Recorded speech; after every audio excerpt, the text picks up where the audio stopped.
Javier Milei is proving that if you think austerity politics works, you're a fucking idiot. Like, with all due respect, because I understand that people think you could just austerity your way into prosperity, no matter how many people have to suffer as a result. But you have the president of Argentina who was peddling a meme coin, a pump and dump scheme that you could see from 10,000 miles away if you actually had your eyes open. And instead, what does he do? He goes to CPAC this weekend with his hero, Elon Musk. And this is the shit that was going on.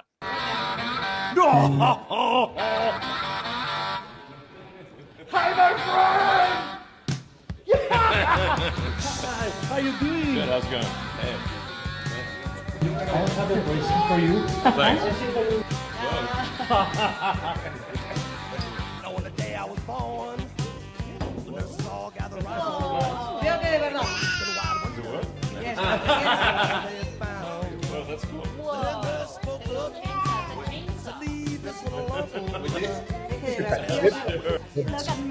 This man has never used a friggin' power tool in his fucking life.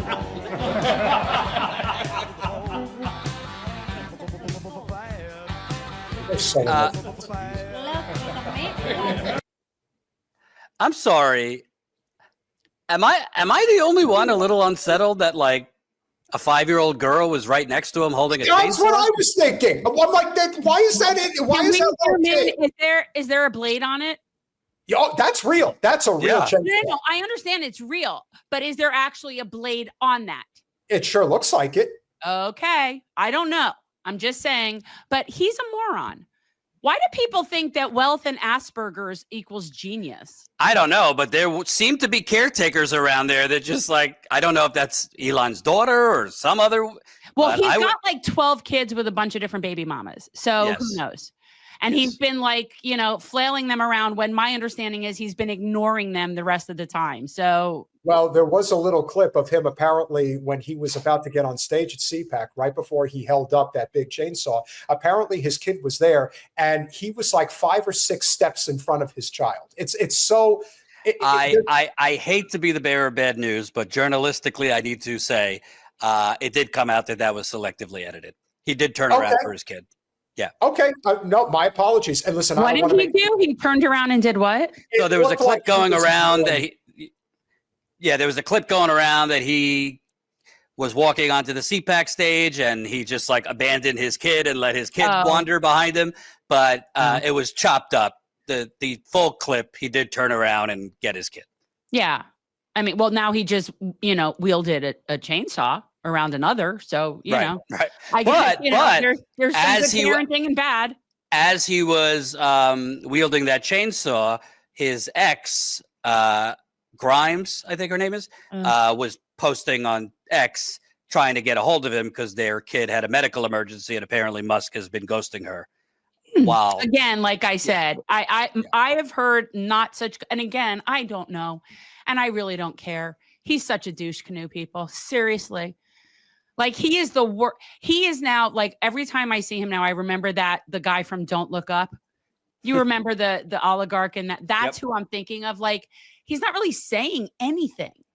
He just has money and is on the spectrum. And so people somehow equate that with genius. I don't understand. The bigger problem here is the fact that Milei actually was pushing this meme coin that ended up being a complete pump and dump scheme, which happened so quickly. And yet, despite that, these guys show up at CPAC. Trump is totally talking about what a great guy Javier is, and he doesn't do anything wrong. I don't know how long this whole, tech bro, austerity bro type of love fest, if you will, is going to last. I don't think it's going to last very long. At least it doesn't appear that it's going to be so blatant in how you go about doing this. And I'm not saying that we don't have a serious bureaucratic, corrupt system in this country. We do.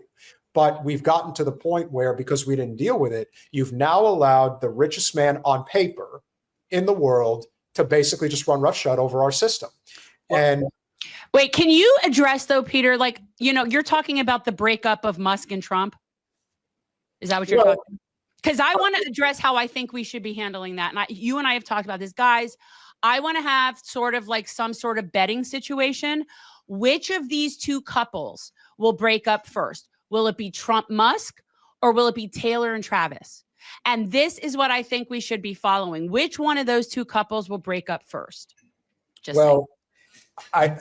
If we're turning into a TMZ, well, no, but it is interesting. You got to think. I mean, look, we are a TMZ. This country is absurd. We are the Hunger Games. This is off the wall. Look, despite all of the, despite the gestures and the posing, and apparently Steve Bannon at CPAC did a Hitler salute, and so all the gestures aside, it's really a question of if people are going to be suffering in their wallets and they don't have health care and all the things that they supposedly assume we're going to improve with Trump in the White House, I just don't think there's going to be a lot of patience. There was very little patience for Biden.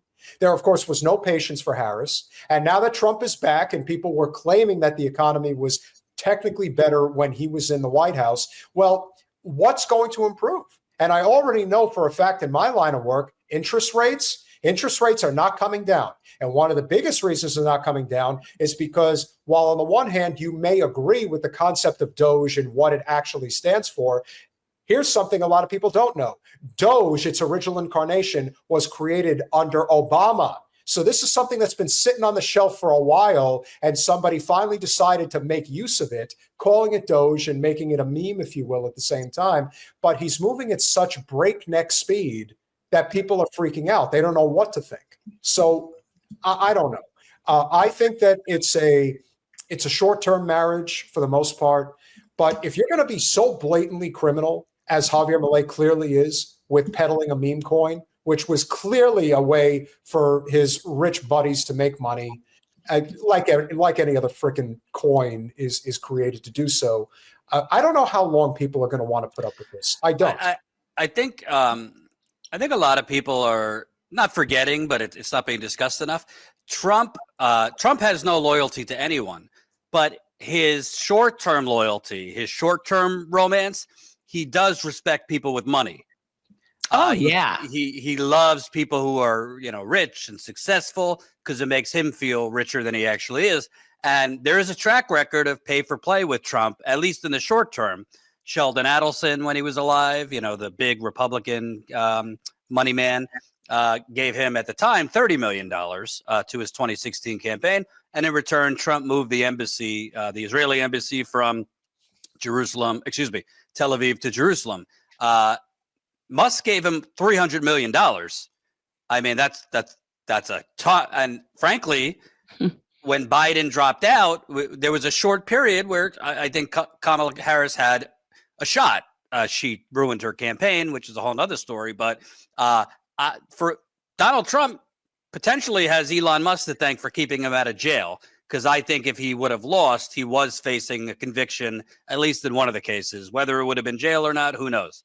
So I think, Trump, whatever. Trump, you could give Trump a kidney today and him throw you out the garbage tomorrow. But I do think there's a grace period where Trump is going to give Elon room and rope because Elon basically helped him win the presidency, get all his cases tossed. But I think the problem is, as much as Trump is playing it cool, he does not like sharing the headlines. And Elon is monopolizing the headlines. Oh, and yeah. Also, Elon is pissing off the few sane professional people in Trump's operation. His chief of staff, Susie Wiles, she is was a lobbyist. She's corrupt, but she's one of the more professional of the corrupt in Trump's, zoo. She is very big on chain of command. She doesn't like Elon sending out emails, give me your 5 bullets or you're fired. And I don't think it's a coincidence that, as I reported on the live stream earlier today, the Trump administration rescinded that. They told agency heads, ignore Elon's email. So I think the few professional people around Trump are going to be pushing him, enough with Elon, because at a certain point, you do need people in the government for it to run. And Elon was planning on how is he going to respond to all those emails with the 5 bullet points? AI. Well, go ask healthcare recipients on United Healthcare. They used AI at a 90% error rate to deny claims. So you want the judge of who stays and who goes of government workers to be AI, it's absurd.